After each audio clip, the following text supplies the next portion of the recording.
presented by KZ Bhojpuri. Patel Recording Studio,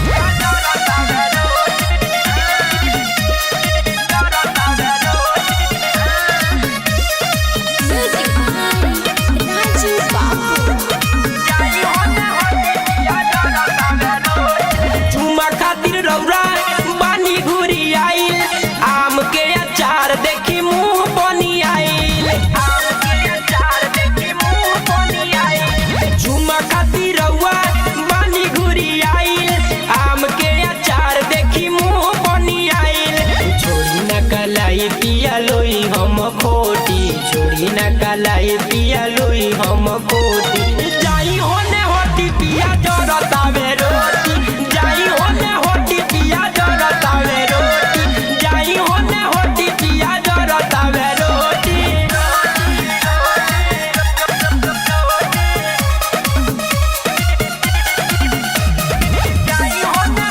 पिया जरतावे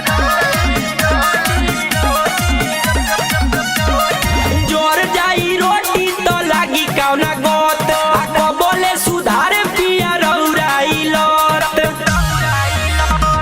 जोर जाई रोटी तो लागी कौना गोत आको बोले सुधार पिया रौराई लोट तो भले पलंगिया बजाई पिया लोटी तो भले पलंगिया बजाई पिया लोटी जाई होने होती पिया जरतावे रोटी जाई होने होती पिया जरतावे रोटी जाई होने होती पिया जरतावे रोटी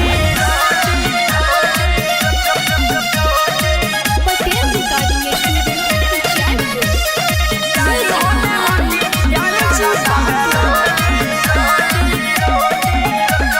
झोंक दे मोयोखिया में आता हो आ तुहरा तो चोली न पाता हो झोंक दे मोयोखिया में आता हो आ तुहरा तो चोली न पाता हो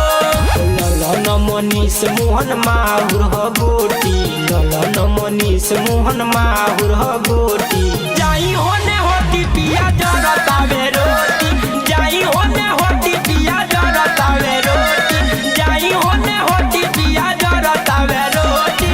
presented by KZ Bhojpuri.